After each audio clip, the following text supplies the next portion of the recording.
Alright, so greetings from Pennsylvania once again, and we are still on our Western PA trip out here in Westmoreland and Fayette County. Currently in Fayette County. Just got done camping down at Ohio Pile State Park. But I'll be back there tonight again. Man, it's a beautiful day. Compared to yesterday, it was just raining and raining and raining. But we still made the most of it. But anyway, we are here at Jumonville Glen. I know a viewer said they call it Jumonville, but Jumonville is the French way of saying it, and it's named after a French guy who was killed here in the battle. So I'm going to call it by the French name, but yes, I think the locals call it Jumonville. That'd be like the English translation of it. So yeah, this is where it all began. You know, I've been doing a series on the French and Indian War, but this is basically where the war started. I mean, the war was already kind of brewing, you know, like a pot of water that was just almost gonna get ready to boil over, and this was the point where it boiled over. And even if it hadn't boiled over here, it would have boiled over, you know, relatively soon. All right, so let's get going. I've been told there's some cool rock formations back in the Glen. Yeah, so it looks like there is a trail that will go back here, and I am the only one here. This is a Tuesday morning, but we'll take that. We'll get the place to ourselves.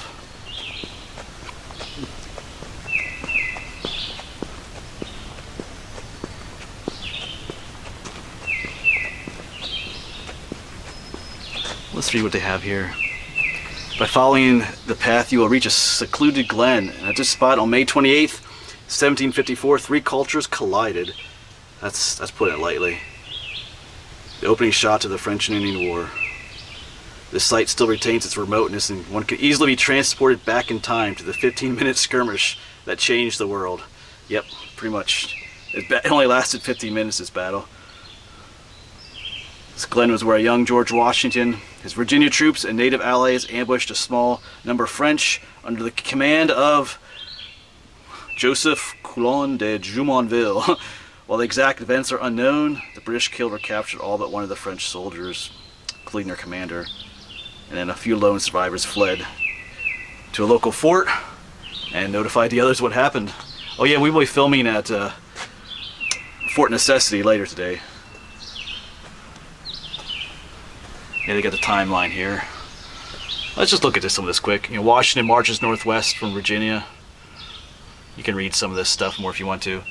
Here's when the battle occurred. Yep. I think this is when he surrendered at Fort Necessity. Then you have Braddock's march, and you have Braddock's army is defeated.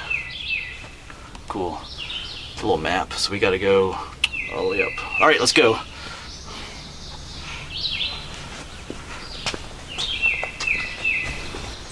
Yeah, it's a beautiful walk back here. Even without the historical aspect of it, this is really nice.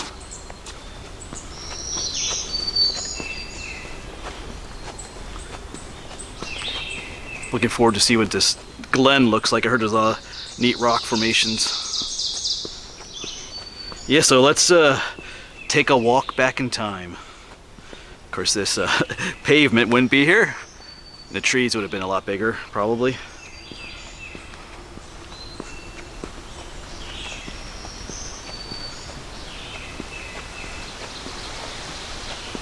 Yeah, so back in the 1750s, this was a place of contention. This whole territory, often referred to as the Ohio River Valley.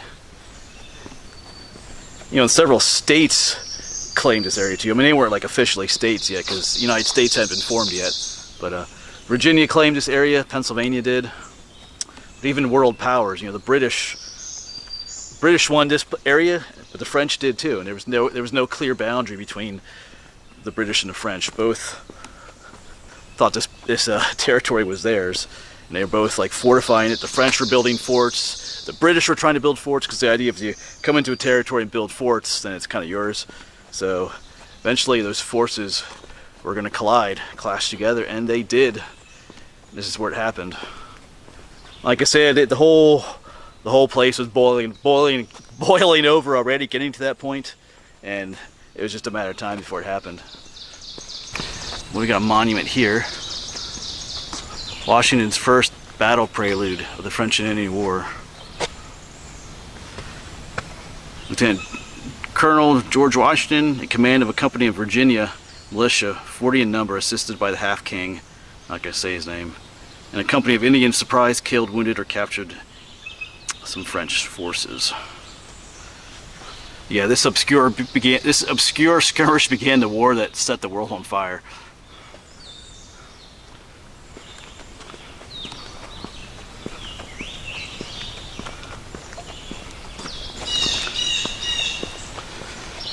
Some more information.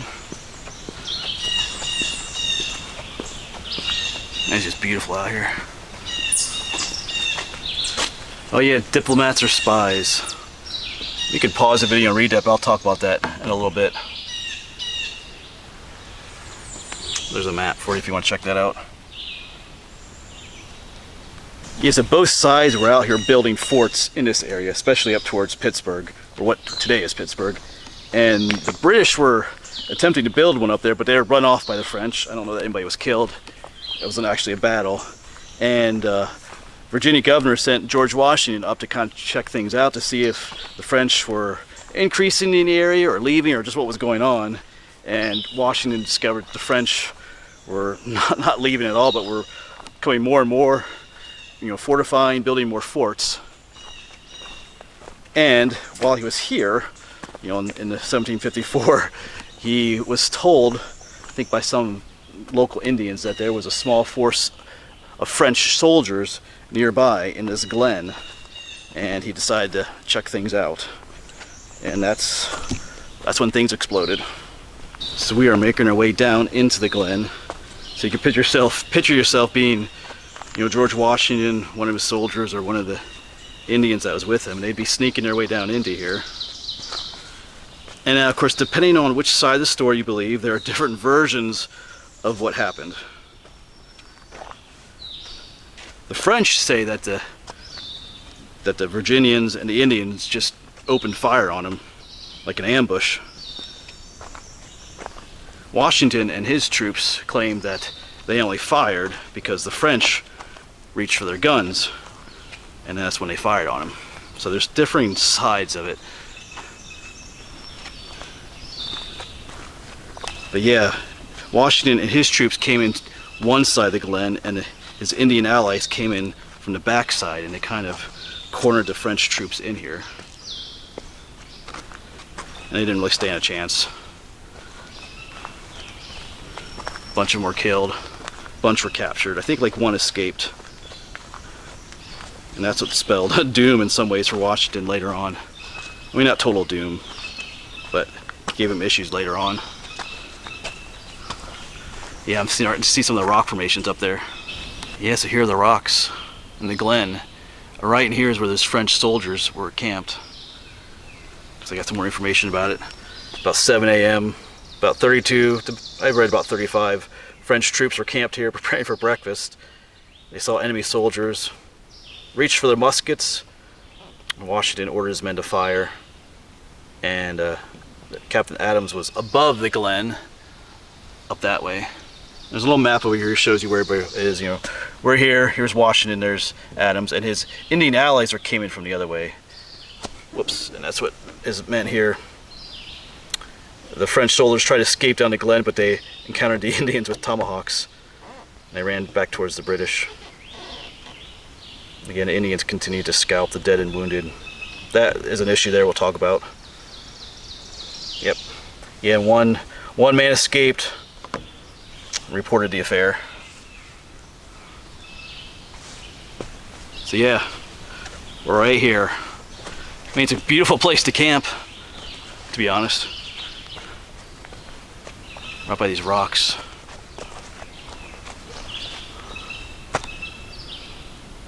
I mean, now it's just a peaceful, quiet place, but in 1754, May the 28th, for 15 minutes, this was an awful place to be. And as I mentioned earlier, depending on which side you were on, there's different versions of what happened here. That plaque back there states that the French reached for their muskets, and that's when the British fired on them. Of course, the French claim that they didn't reach for their muskets, that they were just fired on, out of the blue by the British, like it's a complete ambush. And also, when it comes to the Indians, scalping and the wounded and stuff, there's differing versions of what happened there. I think Washington claims that he's the one that stopped his own Indian allies from doing it then. But I think the French claim that the Indians themselves are the ones that stopped the British from like scalping and stuff. So they have different versions of what happened, and that's just the way it is. But it only lasted 15 minutes. Very short battle, but it changed the world. You know, what happened here in this remote glen, you know, became a worldwide affair between the British and the French. Mostly for control of what was called of this area here in the New World. Not just this spot here, but a whole swath of territory over here. You know, as I said at the beginning of the video, we're walking into history. Just trying to picture, you know, what happened here in my mind. I mean, it is a beautiful place to camp. Let's walk up here though. It looks like almost looks like steps up there.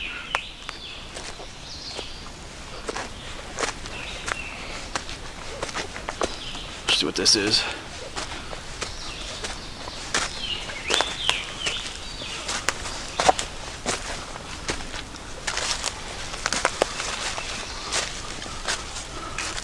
Yeah, they are steps. Look at that.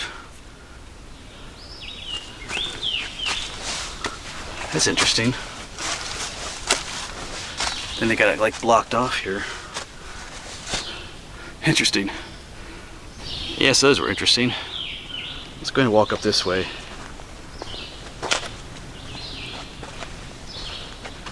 There's also different versions of the story too as to why the French were here. The British claimed that they were here, you know, kind of as like a small attack party. That they were trying to sneak up on maybe Washington's forces. The French claimed that they were here on a diplomatic mission to discuss issues. So who knows?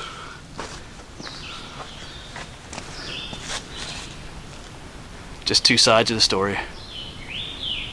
Man, it's a really cool spot though. And our trail just goes on, more rock formations. Yeah, back this way is where the Indians were. And this is the way the French retreated. And they encountered the Indians. Went back the other way.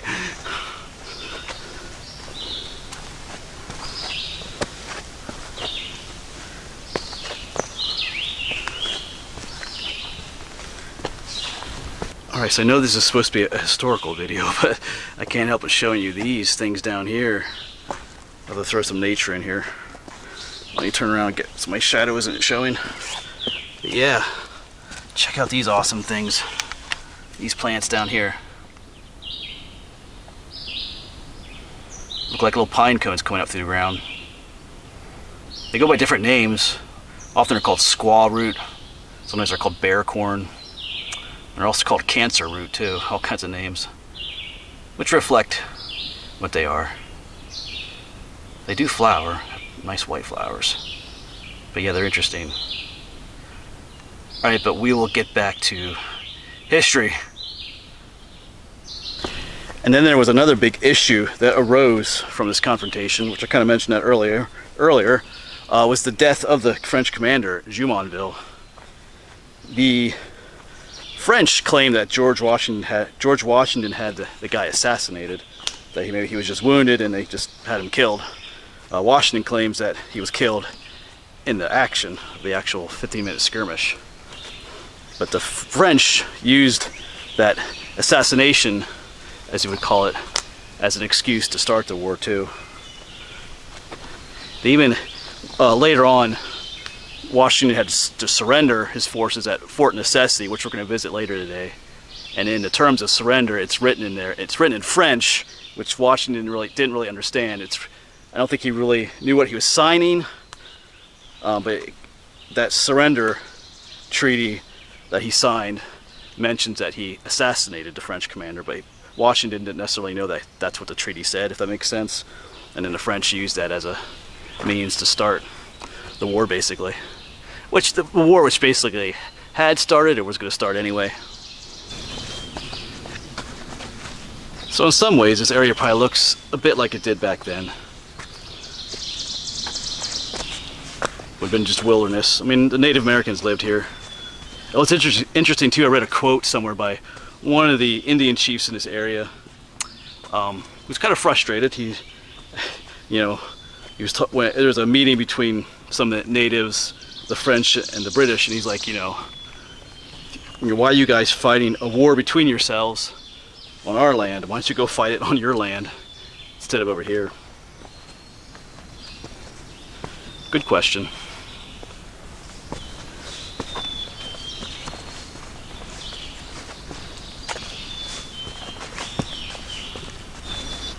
Yeah, so that 15-minute skirmish here had far-reaching implications. It changed the map of the world, not just here in the Americas, but other places in the world too. Just that one decision by Washington, and then a 15-minute battle, and yeah, worldwide implications. It's an interesting thought.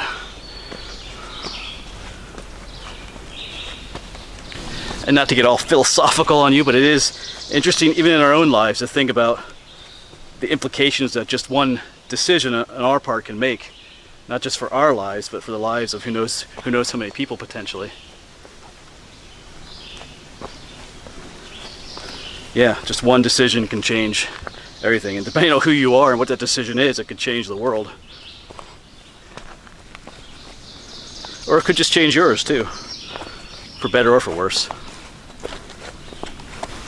And then that trail takes us back to the parking lot, which is right up there. So like, it starts out with a paved trail, and the paved trail kind of ends. There's a dirt trail that takes you down to the rocks. And you can go back the way you came, or you can take a little loop, like I did here. I know, I kind of thought the rocks would be a little bit bigger, but they're still cool. Yeah, we're back to that first informational board. Of course, the areas in pink show you the areas that are affected by this war. Here we go. A volley fired by young Virginian in the backwoods of America set the world on fire. It's an interesting spot back there. I've been wanting to go back there for a while. Finally made it out here today. Part of my road trip out to Western PA. And when you're back there, you're trying to picture what it was like, but it's difficult because now it's so peaceful and quiet back there. It looks like a nice place to explore and have a picnic, But back, 1754 is quite a different scene. You would have had gunfire and wounded and the dead back there, but now it's just doesn't feel that way. That's the way it is with a lot of these sites.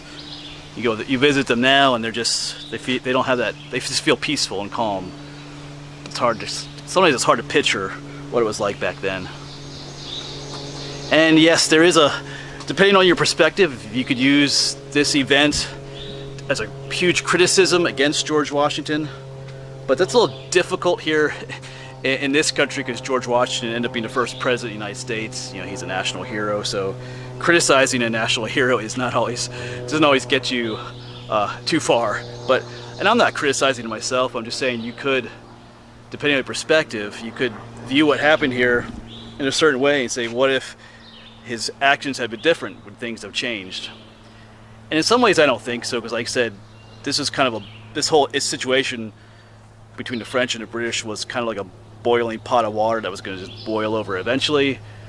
Whether Washington fired the initial shot or someone else did, it was going to happen.